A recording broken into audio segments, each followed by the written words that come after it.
What up, what up, what up, what up? Welcome back. Hopefully you're back. If you're not, first time, welcome. Koa NYC. Hit the subscribe button if you don't mind, if you haven't already.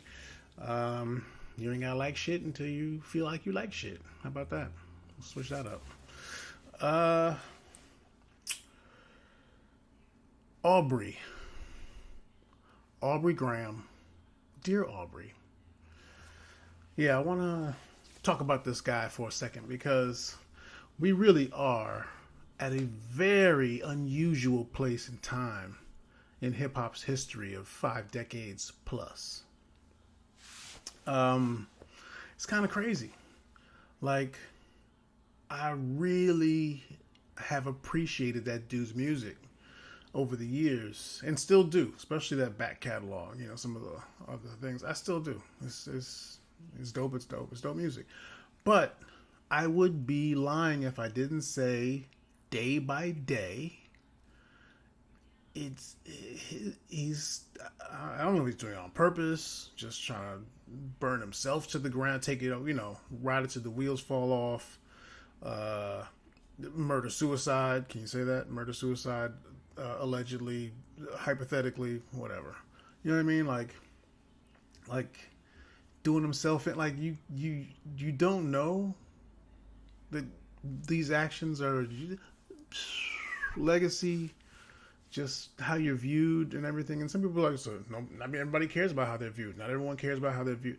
Okay, I you don't have to care about how you're viewed. You just do what you're doing. You know, I stand by what I'm doing. But do you stand by this?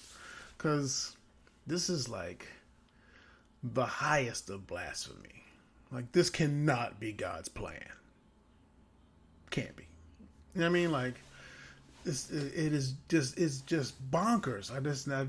It's unlike anything ever seen before. And I guess, is this a part? Has he taken this and fused a lawsuit into the rollout of an album? Like, look how cold it can get when I get angry. Look how I can just freeze this whole. I can cause hypothermia on the hip hop culture and society and everybody in it.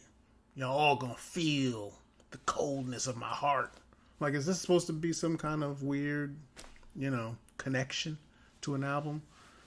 You know what I mean? Like, just get it all stirred up. I want the hate. At this point, I want the hate. I want you to say I'm fucking everything up. I'm ruining hip hop. Yeah, whatever. I don't care anymore. So now you don't even know Cole. I'm from Canada. We know Cole. I know the Cole. Like, what are you doing right now?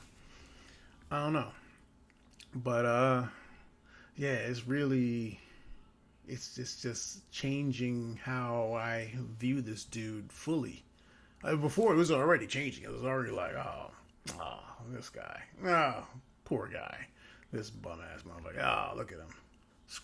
Scrambling and scraping, daddy. I look how he's just, spiraling, as it was said, spiraling.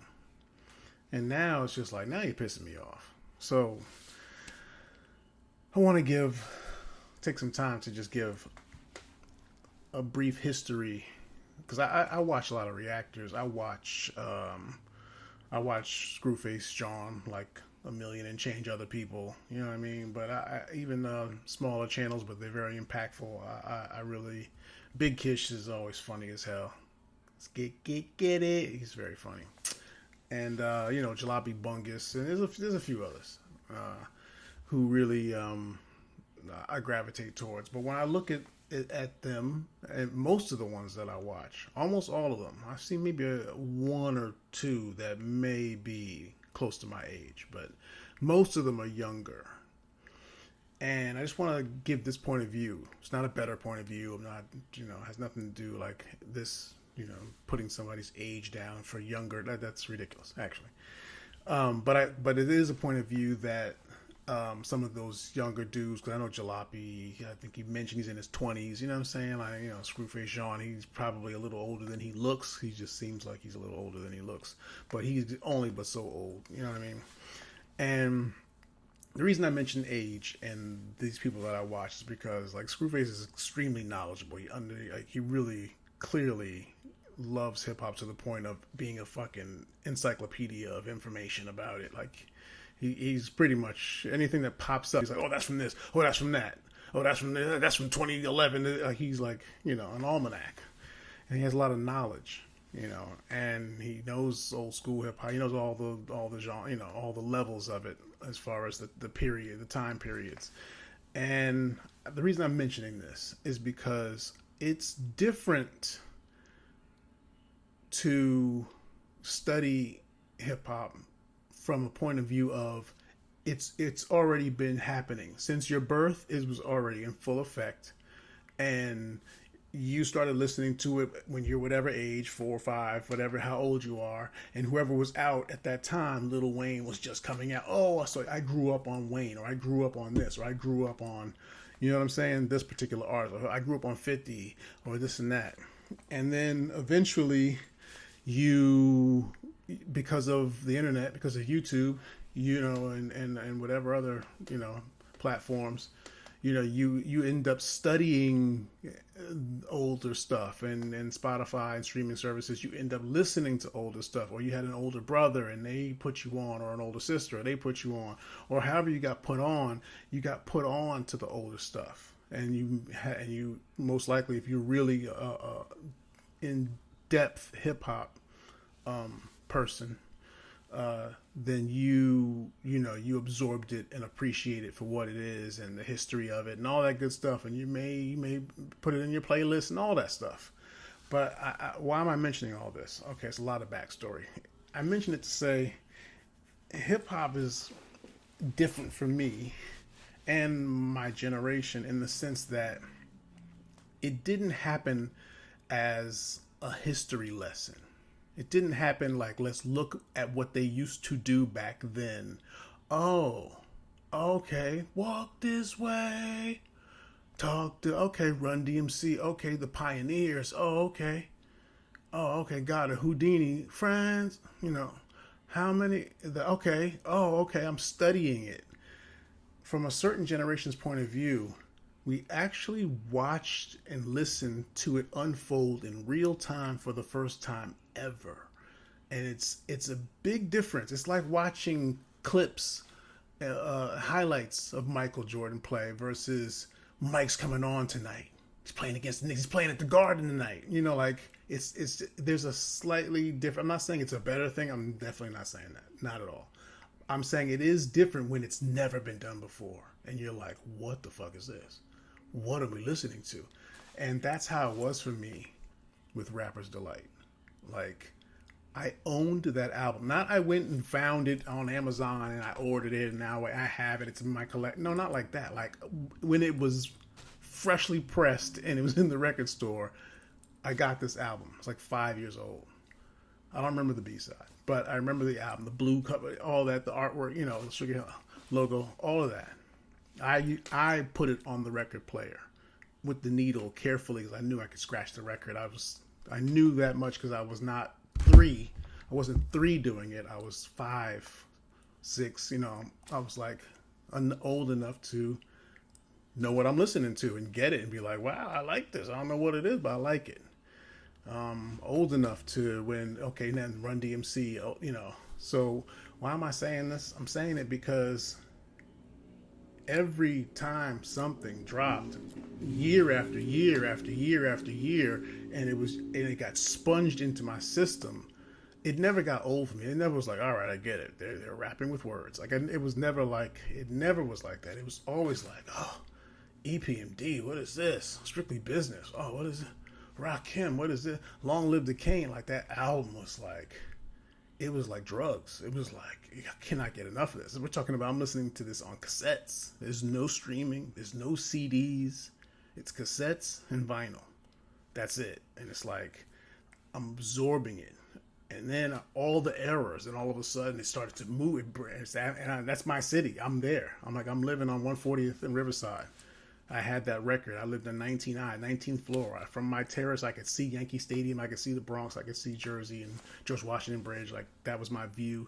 And we had the record playing. And, you know, of course, all the other music that wasn't hip-hop. But it was like hitting me brand new for the first time. No history lessons, just brand new, sponging it up, loving everything that comes out. Coming on the radio, BLS, 98.7 kids, like recording, having to press the two buttons and the pause, but have the pause and the record play button just ready for to catch all the dope shit, like unpause and the commercials pause. You know what I mean? Like all of that. Like that was not, it's no history lesson. So I'm trying to say that I was absorbing it, and loving every aspect of it.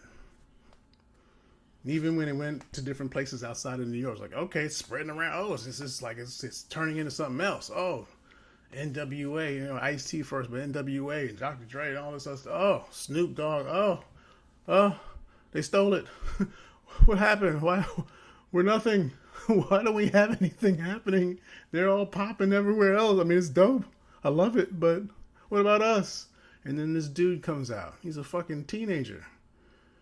And I'm like, what am I listening? Who is this? Halftime. It's Nas. I'm like, Nas? Who the fuck is Nas? What? Baffled my mind. I was baffled by this person. I had never been baffled before. Even with Rakim and how dope that was, and how he took hip hop and took us out of the bop to the bip, the scap to the boo, hip hop bop to the video.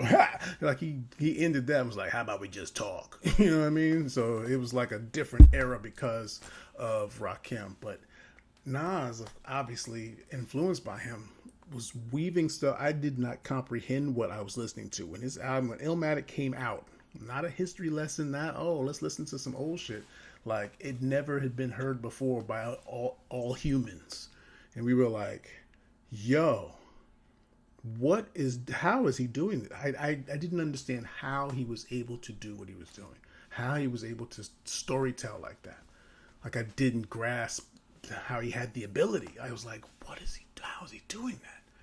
That is like, I just couldn't figure it out. Like the level of description, like by the time that came out, I was smoking blunts, chilling outside, drinking beers and all that stuff. And if you know about smoking blunts, it's much different than if you're sitting on the benches in front of your building, or wherever you did that kind of stuff.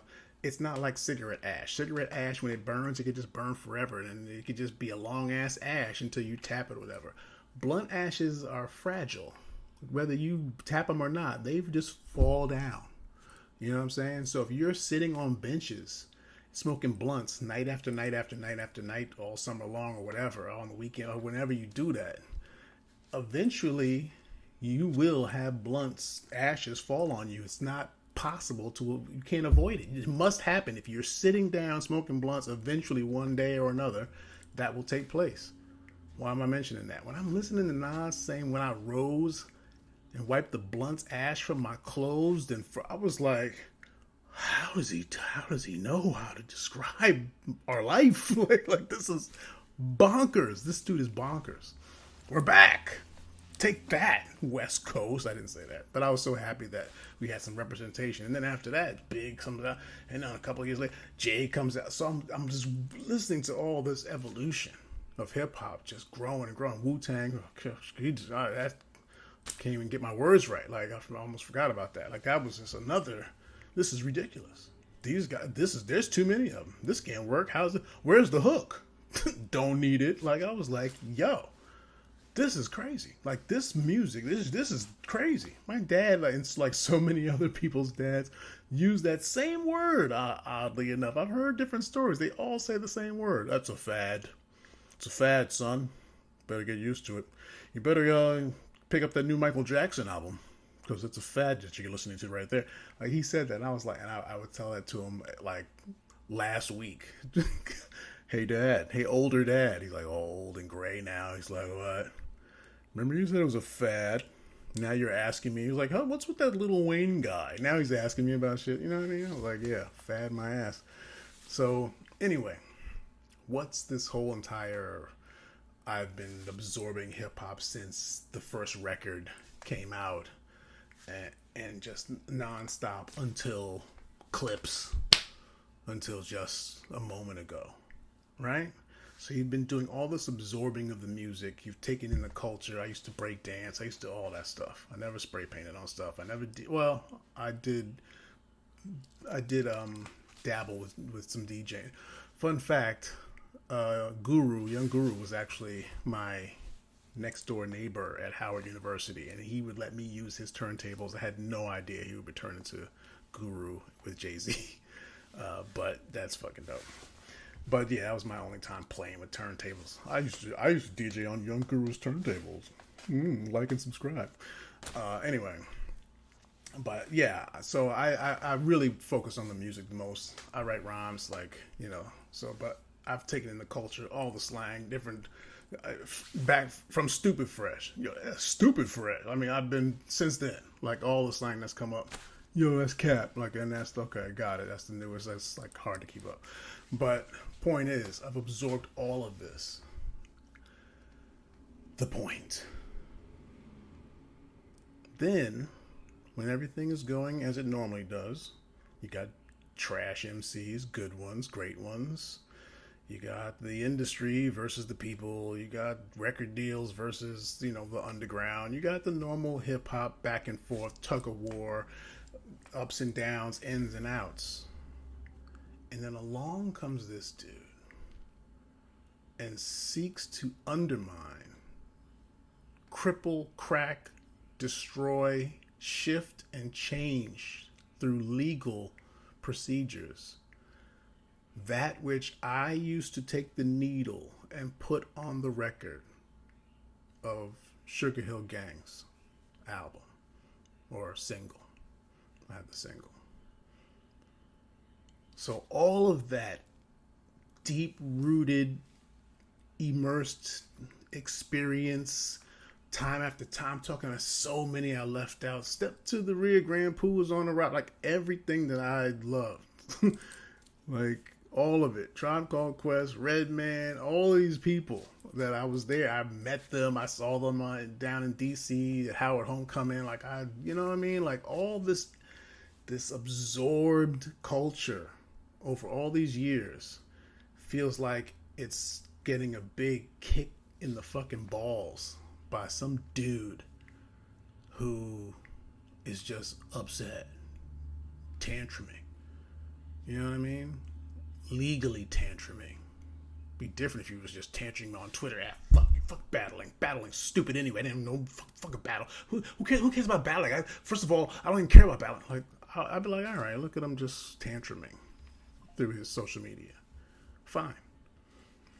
But that's not it. You know what I mean? This dude is doing things that may shift a genre that I never imagined shiftable in this way. You know what I mean? I just thought it would just keep escalating. It just got ridiculous. Grammy Awards, nobody want to know rap category at the Grammys 30, 40 years ago. You know what I mean? Or whatever, until Will Smith, somebody like that comes along and it's nice and safe. That's different. But, it just wasn't the highly acceptable genre of the world until it just was overwhelming. It's everywhere. It's on every commercial, the sports before they go to commercial, while they're at halftime show, like everything. And I don't just mean halftime show like Kendrick. I mean like halftime at the Garden or whatever stadium basketball, just playing instrumentals. Like it's like they don't even play other music in so many places and television events, the news. There's newscasters using it in their newscast. Like for lack of a better way of putting it, it just infected the world. It just was like, yes, it was unstoppable. And then somebody comes along and says, I can stop it. Watch. Okay, get my team together. Get them all. Call them in. Yep. We're gonna watch this. You think I can't stop hip hop? I'm gonna stop hip hop. Like, what are you doing? So, I'm saying all that to say, it's a really fucked up moment when a dude has proceeded to do what he's doing with not just the music, but the genre, the entire culture. Like it's sculpted like who human beings are. You know what I mean? From how they dress to how they talk to how they everything, how they even carry themselves. You know, like confidence. Like there's so many things you can't even name it. You might see artists that they were just so like the bravado and just the way like the DMX, and that just inspired you to be like, yo, you know what? I've been scared to do stuff, man. Fuck that. I'm just gonna do what I do. Like people have been inspired by hip hop in so many ways I can't name it in a video. And somebody comes along and goes, so, like, that's like so bizarre, you know. So I'm just saying that in my own way, without the subscribers, without the following, without any of that. I'm not supporting this dude. You know what I mean? Not his return, at least. I've listened to some of the older shit. There's some passion fruit. That's kind of, I like that song. But yeah, but no, as far as this whole modern day 2025 scheme to return to the light and with my new project, and I'm not down with any of that. And when I see Jalopy Bungus saying how don't react to it, I'm like, don't worry, bro. I'm with you. Me and all 3 of my subscribers are with you. Okay? We will not be reacting to that. You know, I don't have the platform for it, but I still feel the same way. So I don't care about a platform. You know what I mean? Like it's deeper than do I have the ability to affect change with my little ass channel? It's not about that. It's like, bro, this dude is wilding with something that is super close to my heart and just raised me. You know what I mean? It's like dad, mom, and hip hop. You know, it's like it was raised by this. So, yeah. You know, in all honesty, I know I'll eventually listen to this album because I'm curious, just too curious to not listen to what kind of rants he's going on. But I will not be listening to it the first week it comes. I'm in no hurry. I'll get to it. I'll get to it. You are not vital. You're not important to throw your shit on right away. Like, oh, I'm excited to hear the latest. Like you are bugging, bro. Like that. This is like very bizarre to even have to make a video like this. Like save hip hop. Like what? Will save hip hop from what? Like it doesn't need saving. It's just like amazing and it's everywhere. But no, here comes somebody trying to change things. But I did think of something. I thought I had 2 thoughts, and I really hope it comes true. One of my thoughts is a replay of when Family Matters dropped. Yeah, I just dropped it. I just dropped that on your head top. I finished the battle. You started, I finish it. Yeah, what? He what? He what? My family. Meet the who? What? No. Right? And then the next day, night, right? I really pray to all the rap gods. I'm not talking about Eminem. I pray to all the rap gods, the actual ones that aren't in physical form, all the energetic forces around the universe to come together to make sure that Mr. Lamar Duckworth has something ready. So whenever this nigga drops that bullshit, he just steps right on top of that fucker. It don't have to be the same day. It could be 2 days. It could be 1 day, but soon after just drops that shit and just everybody who even is like, I heard the new Iceman kid. What? He did? Oh, fuck this. And they just go over there and listen to GNX2 or whatever the fuck. You know what I mean? I hope he drops something to just disrupt the fuck out of all of that. Just destroy it. That's one thing. 2, people have been like, this could ruin battle rap forever. This is terrible. And I'm like, it don't have to though. If somebody pitches the idea, instead of Record Accept saying, oh, you can't battle, okay? No battling, okay? We don't need any more of that nonsense, okay? Instead of that being the thing, how about in my contract, it says, if I engage in a battle, oh fucking well, all on me, 0 legal recourse of any kind whatsoever, period. You just deal with that shit as it is, and oh well to you. If that's somehow legally written in your contract, then the record is, why would you care? You don't care. Battle all you like. They might not like that their artist takes an L and it fucks up their money. That's different. But no worries about legal issues. No worries about legal issues. Like, it's going to be in your contract. Battle at your own risk. Legally, in legalese. Battle at your own risk. All right? So you want to get out there and pump your chest out and get your ass whooped?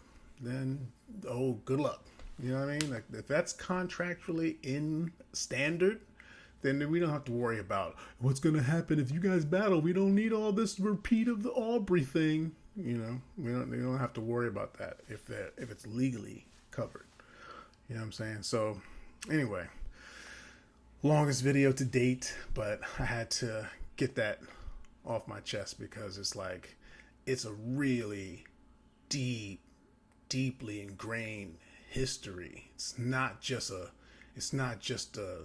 YouTube video of the greatest old school artists of all time for me. It's not just something I looked up. It's something that I was 8 years old listening to this particular group, 10 years old listening to this group for the first time ever. They've never existed before that. And so many other, I can't even name them all, so many.